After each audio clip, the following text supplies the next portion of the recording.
नवमी पर मुख्यमंत्री पुष्कर सिंह धामी ने पत्नी से किया कन्या पूजन, प्रदेशवासियों को दी शुभकामनाएं। सीएम धामी के अफसरों को सख्त निर्देश, जन शिकायतों के तुरंत समाधान के साथ ही पूरा रिकॉर्ड कराएंगे उपलब्ध।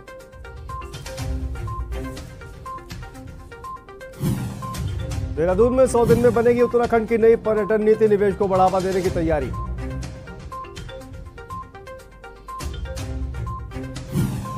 ऋषिकेश में धर्म बचाने के एजेंडे पर फोकस करेगा संघ, पिछड़ी और मलिन बस्तियों में चलेगा जागरण अभियान। यमुनोत्री हाईवे पर आवाजाही 12 अप्रैल तक बंद, नियंत्रित पहाड़ कटान से बड़ा खतरा, चारधाम यात्रा की राह में नया डेंजर जोन विकसित। उत्तराखंड के मौसम का मिजाज, पंचाचूली हसलिंग की चोटियों पर हिमपात, तूफान के कहर से यमुनोत्री घाटी में विद्युत आपूर्ति ठप। आप देख रहे हैं के न्यूज, खबरों का सारथी। नमस्कार, खबर उत्तराखंड में आपका स्वागत है। मैं हूं आपके साथ शांतनु त्रिपाठी। खबरों की शुरुआत करते हैं। हरिद्वार से खबर सामने आ रही है। सीएम धामी पहुंचे हैं हरिद्वार। उत्तराखंड के मुख्यमंत्री पुष्कर सिंह धामी पहुंचे हैं हरिद्वार। नकलंग धाम आश्रम का उद्घाटन करेंगे पुष्कर सिंह धामी और इसके अलावा भागवत कथा में भी शिरकत करेंगे मुख्यमंत्री पुष्कर सिंह धामी। हरिद्वार पहुंच चुके हैं सीएम पुष्कर सिंह धामी। भागवत कथा में शिरकत करेंगे उत्तराखंड के मुख्यमंत्री पुष्कर सिंह धामी। हरिद्वार पहुंच चुके हैं पुष्कर सिंह धामी, उत्तराखंड के मुख्यमंत्री।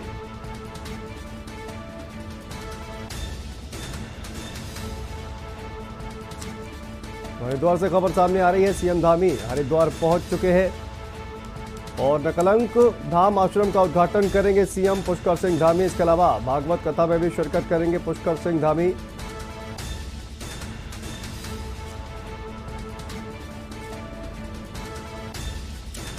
हरिद्वार पहुंच चुके हैं सीएम पुष्कर सिंह धामी। आश्रम का करेंगे उद्घाटन। इसके अलावा भागवत कथा में भी शिरकत करेंगे पुष्कर सिंह धामी।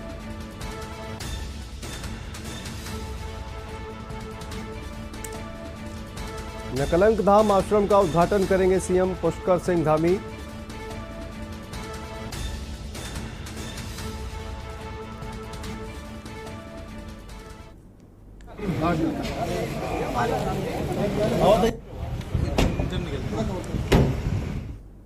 और देहरादून से एक और खबर सामने आ रही है। सीएम धामी ने शुभकामनाएं दी हैं। आपको बता दें कि श्री राम नवमी पर्व की हार्दिक शुभकामनाएं दी हैं पुष्कर सिंह धामी। उत्तराखंड के मुख्यमंत्री ने श्री राम से आपकी सुख समृद्धि की कामना करता हूं। रामनवमी पर सीएम पुष्कर सिंह धामी ने शुभकामनाएं दी हैं और श्री रामनवमी पर्व की हार्दिक शुभकामनाएं। और उन्होंने लिखा है, श्री राम से आपकी सुख समृद्धि की कामना करता हूं। तो उत्तराखंड के मुख्यमंत्री पुष्कर सिंह धामी ने श्री राम नवमी की शुभकामनाएं दी हैं।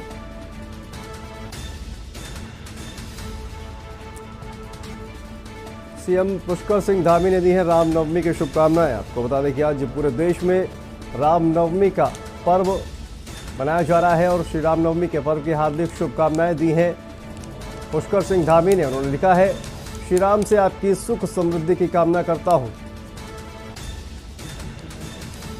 पुष्कर सिंह धामी ने श्री रामनवमी के पावन पर्व पर शुभकामनाएं दी हैं।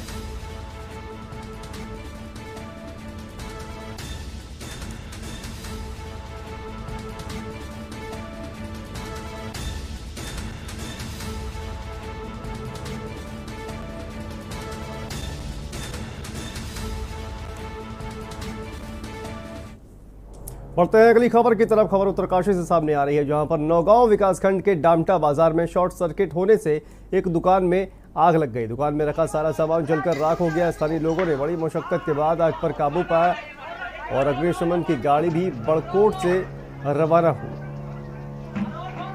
तो तस्वीरों में देख रहे हैं आप किस तरह से दुकान में आग लग गई, जिसके बाद दुकान में रखा सामान जलकर राख हो गया। शॉर्ट सर्किट से दुकान में आग लगी है, ये बताया जा रहा है। उत्तरकाशी से ये तस्वीरें देख रहे हैं आप, जहां पर एक दुकान में शॉर्ट सर्किट से आग लग गई, जिसके बाद दुकान में रखा सामान जलकर राख हो गया।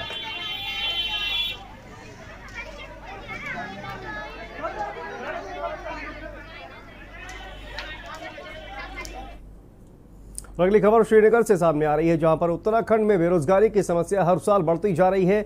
इसकी वजह से प्रदेश सरकार की तमाम कोशिशों के बावजूद भी यहां के पहाड़ी जिलों से पलायन रुकने का नाम नहीं ले रहा है। उत्तराखंड में बेरोजगारी के आलम के बीच अब सेना के पूर्व सैनिक युवाओं को रोजगार से जोड़ने के लिए जी जान से लगे हुए हैं। श्रीनगर में ऐसे ही कुछ सैनिक युवाओं को सेना, पुलिस भर्ती और अर्धसैनिक बलों में भर्ती होने के लिए निःशुल्क फिजिकल ट्रेनिंग और रिटर्न टेस्ट की ट्रेनिंग दे रहे हैं।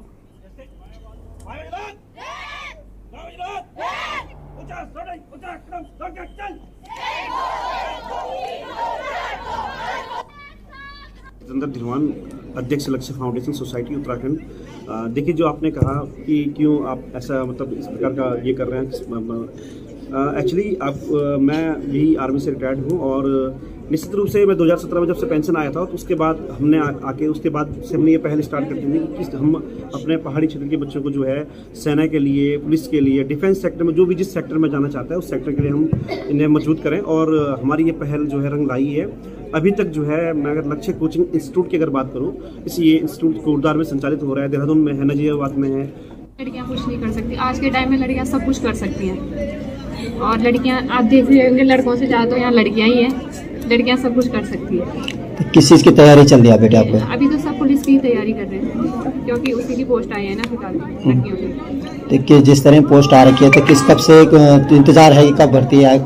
लोगों को तो बहुत सालों से इंतजार, 5-6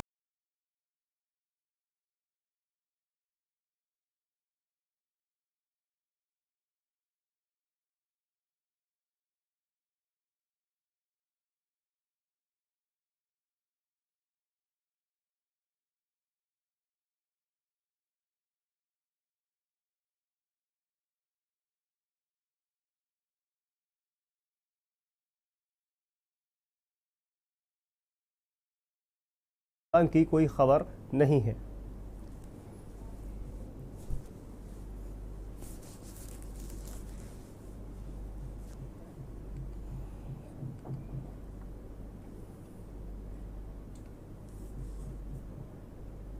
तो ये तस्वीरें देख रहे हैं आप, भूकंप के झटकों से लोग जहां दहशत में थे तो वहीं पर तूफान के बाद पेड़ जिस तरह से गाड़ियों पर आकर गिरे और इसके अलावा घरों पर भी आकर जो पेड़ गिरे हैं उसके बाद लोगों में और भी ज़्यादा डर बैठ गया। तो हालांकि फिलहाल किसी भी तरह की जनहानि की खबर नहीं आ रही है। रवाई घाटी में भूकंप के झटके लगे और उसके बाद रात्रि में आंधी तूफान की वजह से पेड़ लोगों के घरों पर आकर गिर गए।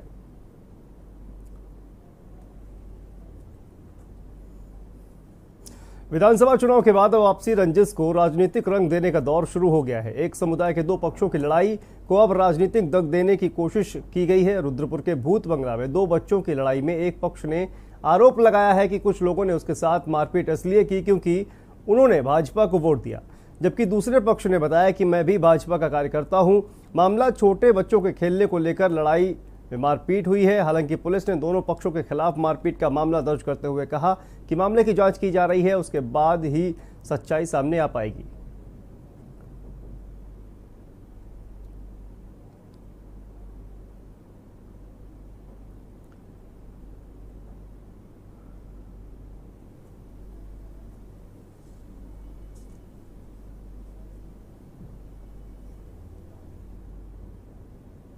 और अगली खबर उत्तरकाशी से सामने आ रही है, जहां पर समुद्र तल से 3639 मीटर ऊंचाई व भटवाड़ी ब्लॉक के रैथल से करीब 8-9 किलोमीटर पर स्थित दयारा बुग्याल का शनिवार को जिलाधिकारी मयूर दीक्षित ने पैदल चलकर ट्रैकिंग रूटों के साथ ही दयारा बुग्याल का स्थलीय निरीक्षण कर जायजा लिया। इस मौके पर जिलाधिकारी ने पर्यटक रूटों के मार्गों पर साफ सफाई बनाए जाने एवं मार्गों के विभिन्न स्थानों पर विश्राम स्थलों को बेहतर रखरखाव को लेकर वन महकमे के अधिकारियों को आवश्यक दिशा निर्देश दिए।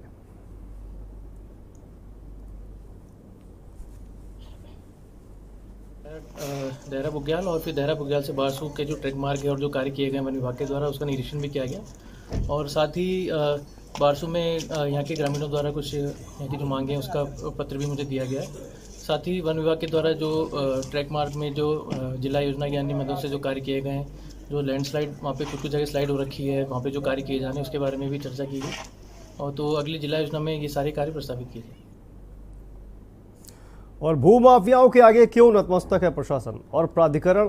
आखिर कैसे राजस्व अभिलेखों के साथ ही छेड़छाड़ और कैसे सरकारी भूमिधरी की दर्ज भूमि हो गई भूमि माफियाओं के नाम, और वो भी कई बड़े सवाल उभरने लगते हैं जब काशीपुर के भूमाफियाओं को सिंडिकेट हर बार कोई ना कोई ऐसा कारनामा कर देता है जो सभी को हैरान कर देता है। लेकिन मिलीभगत की ऐसी की कार्रवाई के नाम पर इन माफियाओं के ऊंचे रसूख के चलते इन पर कार्रवाई महज फाइलों में ही दबकर रह जाती है। लेकिन आज हम आपको बताते हैं काशीपुर के इन भूमाफियाओं का नया कारनामा, जिसे सुनकर आप भी दंग रह जाएंगे और प्रशासन की भी पोल खुलेगी। देखिए काशीपुर से अजहर मलिक की एक खास रिपोर्ट।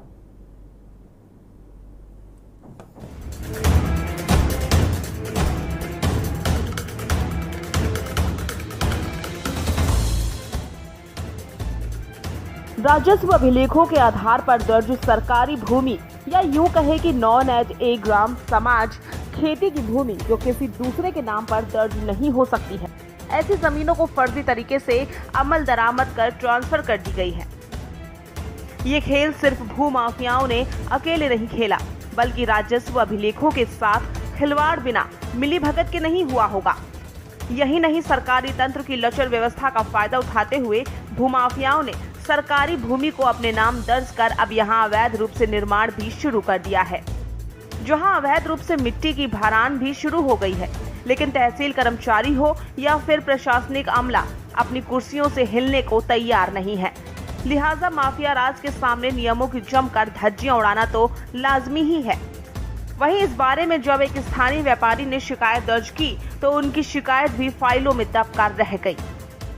माफिया किस्म के आदमी हैं, ना तो ये तालाब छोड़ रहे हैं, ना ग्राम सभा की ज़मीनें छोड़ रहे हैं, ना ये नॉन जाटे की ज़मीन छोड़े हैं। ये फर्जी ऑर्डर करा करके वहाँ पे मतलब अवैध निर्माण करा रहे हैं, जबकि कई जगहों पे अवैध निर्माण हो भी चुके हैं और अवैध निर्माण करने की कोशिश कर रहे हैं। मतलब कोई चीज़ जहाँ भी पड़ी है ग्राम सभा की, कोई चीज़ ये छोड़ नहीं रहे हैं। हम लोग इतने परेशान हैं, कभी SDM साहब के पास जाते हैं, कभी DM के पास जाते हैं, एक दो केस हमारे हाई कोर्ट में भी चल रहे हैं, लेकिन ये लोग किसी सूरत में भी ये आपस में मिलकर कुछ गांव के जो चिन्ह मानचिन्ह आदमी हैं वो भी लोगों के साथ मिले हुए हैं और ये किसी तरह से पीछा छोड़ने को तैयार नहीं है। एंड में तो कमल अरोरा, सौरभ अग्रवाल और विनोद कुमार अग्रवाल ये प्रेजेंट में सरवर खेड़े को बेच खाना चाह रहे हैं पूर्ण रूप से, क्योंकि नॉन जेडे ग्राम समाज प्लस सड़क खंती जो कि ट्रांसफ़र ही कभी नहीं हो सकते, वो ज़मीनें भी फर्जी अमल दरामद करा के इन्होंने फर्जी ऑर्डर बनवा के पूर्व 96, 97, 98 जिनकी आप पत्रावली भी अगर सर्च करेंगे रिकॉर्ड रूम में तो वो नहीं मिलेंगी, उनके अमल दरामद करा के इन्होंने अपने नाम खतौनें चढ़वा ली गई हैं, और जो कि पूरे ऑल ओवर इंडिया किसी भी न्यायालय में है, किसी भी उसमें पावर ही नहीं है नॉन जेडे प्रॉपर्टी को ट्रांसफ़र करने की। वहीं अगर अधिकारियों की माने तो शिकायतों के आधार पर कार्यवाही की जा रही है, जिसमें कई अवैध रूप से बनने वाले अवैध कॉलोनियों पर भी प्रशासन का शिकंजा कसा है। यही नहीं, SDM का कहना है कि जल्द ही प्रशासन नियम विरुद्ध बनने वाली कॉलोनियों को और निर्माण कार्यों पर कार्यवाही अमल में लाएगा। इसमें कुछ हमारे यहाँ कॉलोनी से हैं जिनके रजिस्ट्रेशन पे रोक लगी थी, तो उनको अगर उनके द्वारा ऐसा किया जा रहा है तो उनको चिन्हित करके जो भी नियम अनुसार कार्रवाई है वो की जाएगी। पहले भी आपने देखा होगा कि ध्वस्तीकरण कई कॉलोनियों में कराया गया जो अवैध रूप से बन रही थी, और उनको लीगलाइज करने के लिए, नक्शा पास कराने के लिए हम लोग जो भी नियम अनुसार है उनसे कार्रवाई कराएंगे। बहरहाल अधिकारियों की कार्यवाही के रचे हुए बयान तो कई बार आप भी सुन चुके होंगे, लेकिन शायद ही कभी ऐसा हुआ होगा कि इनके बयानों के बाद कोई ठोस कार्रवाई अमल में लाई गई हो। यही वजह है कि शहर में भूमाफियाओं का जंगल राज राजस्व विभाग की लचर व्यवस्था का जमकर फायदा उठा रहे हैं और सरकारी जमीनों पर कब्जा कर जमकर चांदी काट रहे हैं। देखना होगा कि आखिरकार इन भूमाफियाओं पर कब नकेल कसी जाती है और स्वच्छ कार्यवाही अमल में लाई जाती है। काशीपुर से के न्यूज़ इंडिया के लिए अजहर मलिक की रिपोर्ट। और उत्तराखंड में गर्मियां आते ही एक नई आपदा जन्म लेती है जो वन अग्नि से जुड़ी है। आपदा से उत्तराखंड में कई हेक्टेयर जंगल जलकर राख हो जाता है, जिससे वनों में रहने वाले जीव जंतु भी मारे जाते हैं और आसपास के गांव के लोगों को बिजली और पानी के संकट से भी गुजरना पड़ता है। ऐसे में सरकार और वन विभाग आने वाली चुनौतियों से के लिए अपनी तैयारियां पूरी होने की बात कर रहे हैं। देखिए रिपोर्ट।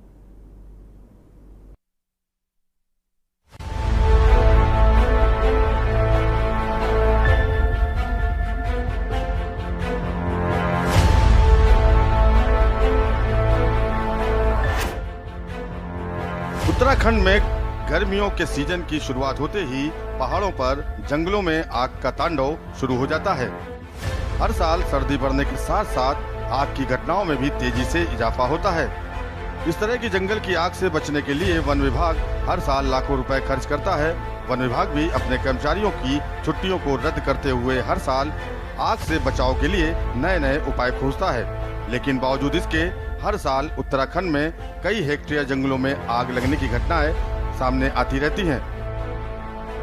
गर्मी के सीजन आने से ठीक पहले वन विभाग के पास कागजों से आग को काबू करने के लिए प्लान बनाए जाते हैं, लेकिन आग लगने का सिलसिला जब से शुरू होता है सभी तैयारियां धरी की धरी रह जाती हैं। अप्रैल के इस महीने में जब गर्मी की शुरुआत ही हुई है, अब भी वन विभाग के पास जो आंकड़े हैं वो काफी चौंकाने वाले हैं।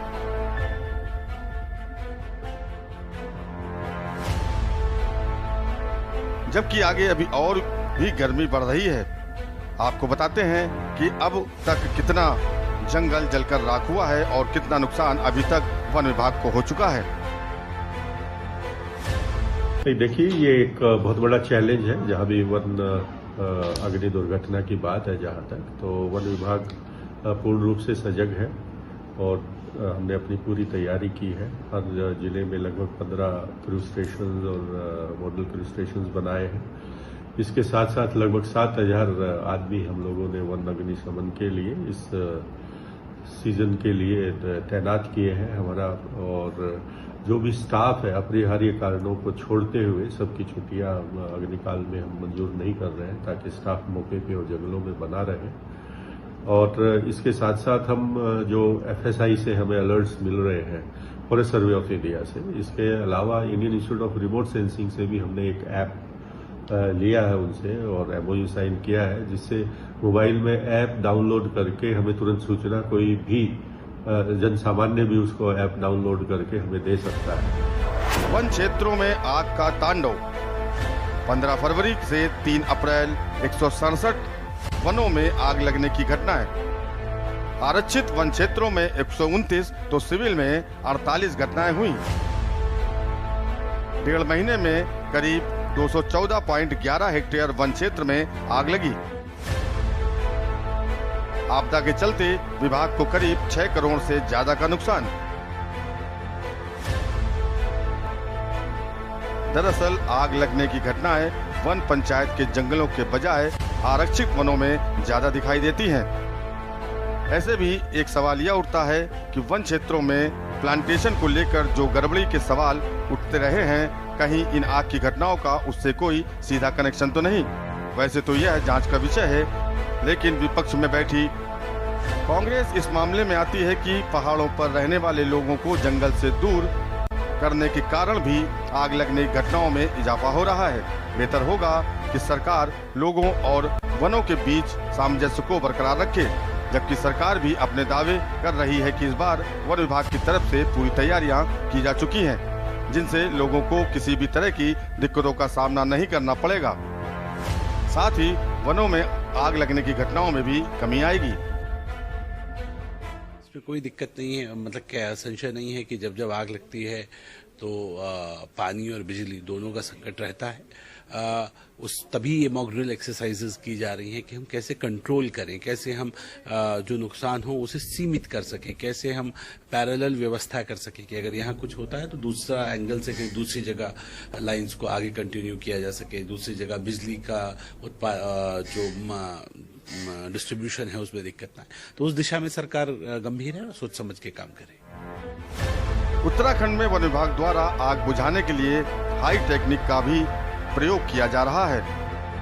वन विभाग ने इसके अलावा अपने सभी कर्मचारियों की छुट्टियों को भी रद्द कर दिया है, ताकि हर साल की तरह लगने वाली जंगलों में आग से कम नुकसान हो। ब्यूरो रिपोर्ट, के न्यूज इंडिया।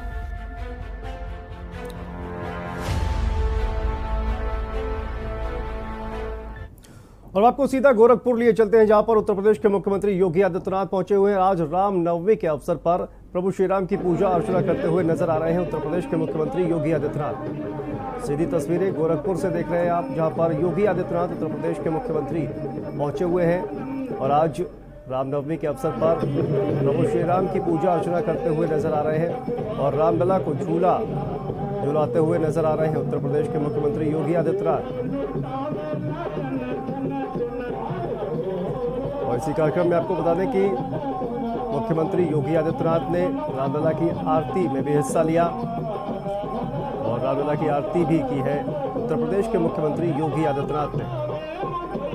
तो रामनवमी के अवसर पर आयोजित कार्यक्रम में पूजा अर्चना करते हुए नजर आए हैं। रामलला की पूजा की है योगी आदित्यनाथ उत्तर प्रदेश के मुख्यमंत्री ने, साथ में अन्य संत भी उनके साथ उपस्थित और रामलला की आरती भी की है उत्तर प्रदेश के मुख्यमंत्री योगी आदित्यनाथ ने। गोरखपुर से सीधी तस्वीरें देख रहे हैं आप। आपको बता दें कि गोरखपुर के 3 दिवसीय दौरे पर है उत्तर प्रदेश के मुख्यमंत्री योगी आदित्यनाथ।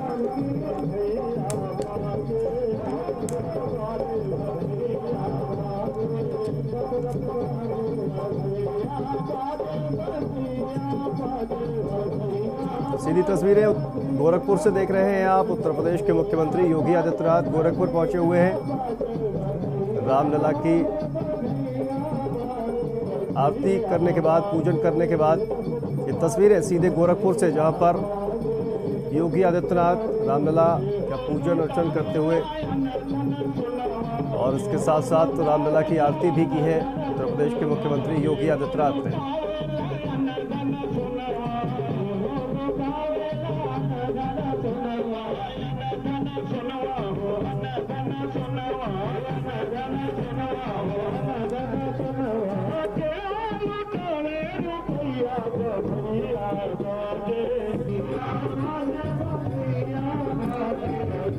उत्तर प्रदेश के मुख्यमंत्री योगी आदित्यनाथ गोरखपुर के दौरे पर और आज आपको बता दें कि सीएम योगी आदित्यनाथ रामलला की पूजा अर्चना करते हुए और आरती करते हुए तस्वीरें गोरखपुर से देख रहे हैं आप, जहां पर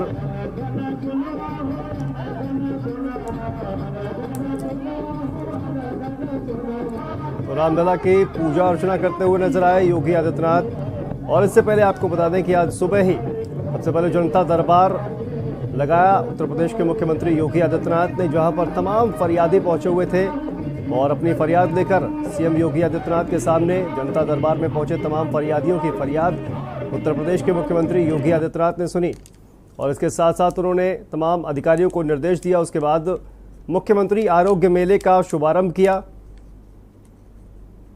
और उसके बाद ये तस्वीरें देख रहे हैं आप, जहां पर रामलला की पूजा अर्चना करते हुए नजर आए हैं और साथ ही आरती की है। उत्तर प्रदेश के मुख्यमंत्री योगी आदित्यनाथ ने झूला झुलाते हुए भी नजर आए हैं। तस्वीरें गोरखपुर से, जहां पर योगी आदित्यनाथ रामलला की पूजा अर्चना करने के लिए पहुंचे। और यहां पर रुकते हैं एक छोटे से ब्रेक के लिए। ब्रेक के बाद फौरन हाजिर होते हैं। आप देख रहे हैं के न्यूज, खबरों का सारथी। सोचिए मत, मेरी और पूरे हिंदुस्तान की तरह आप भी समर कूल कूलर और होम अप्लायंसेस लीजिए और बेफिक्र हो जाएगी। खुदी को आजमाया है तो ये अंदाज आया है, खुदी को आजमाया है तो ये अंदाज आया है। तुम में भी मैं हूं, शुद्ध प्लस पान मसाला। आप देख रहे हैं के न्यूज, खबरों का सारथी। और ब्रेक के बाद एक बार फिर से आप सभी का स्वागत है। मुख्यमंत्री पुष्कर सिंह धामी से आज मुख्यमंत्री आवास में केंद्रीय शिक्षा मंत्री एवं कौशल विकास और उद्यमिता मंत्री धर्मेंद्र प्रधान ने भेंट की। भेंट के दौरान मुख्यमंत्री एवं केंद्रीय मंत्री के बीच राज्य में शिक्षा के विकास और कौशल विकास को बढ़ावा देने के लिए विभिन्न बिंदुओं पर चर्चा हुई। मुख्यमंत्री पुष्कर सिंह धामी ने कहा कि राज्य में उद्योगों को बढ़ावा दिया जा रहा है। इसके लिए राज्य में सिंगल विंडो सिस्टम बनाया गया है। रोजगार के साथ ही युवाओं और महिलाओं को स्वरोजगार से जोड़ने के लिए राज्य सरकार द्वारा अनेक प्रयास किए जा रहे हैं।